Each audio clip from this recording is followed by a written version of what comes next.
Republicans are positioned on stage based on their ranking in the recent polls.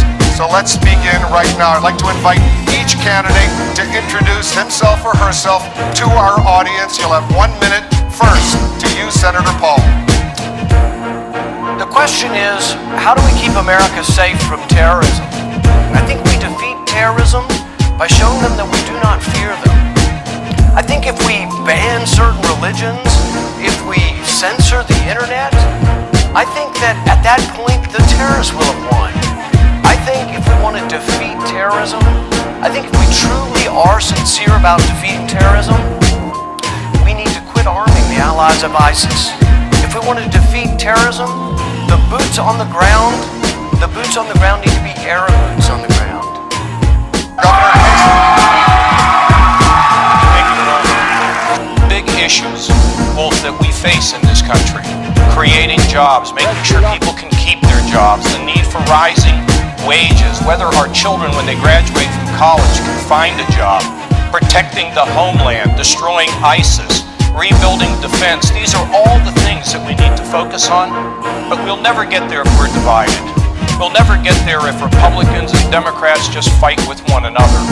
Frankly, we are Republicans and they're Democrats, but before all of that, we're Americans. Governor Christie. Thank you, Wolf. America has been betrayed.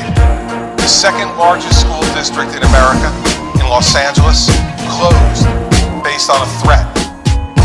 Think about the effect that that's going to have on those children.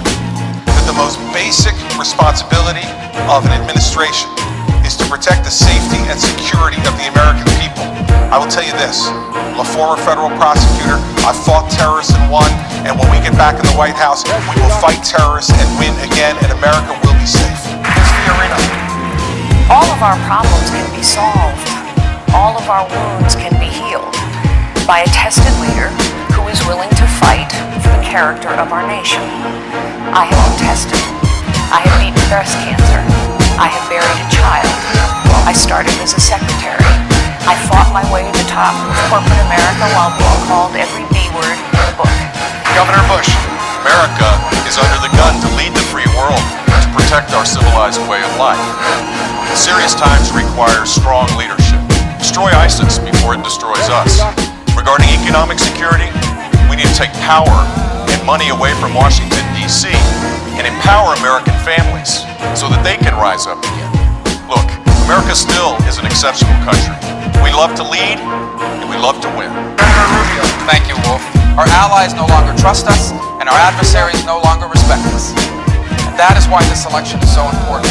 That is why I'm running for president. And that's why I'm going to ask you for your vote tonight. If you elect me president, we will have a president that believes America is the greatest country in the world, and we will have a president that acts like it. Senator Cruz. Thank you, Wolf. America is at war. Our enemy is not violent extremism.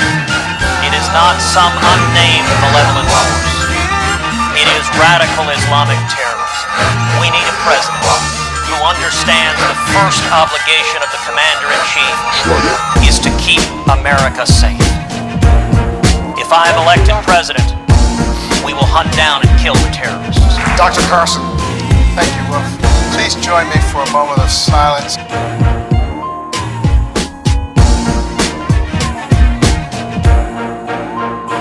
Thank you. Right now, the United States of America is the patient.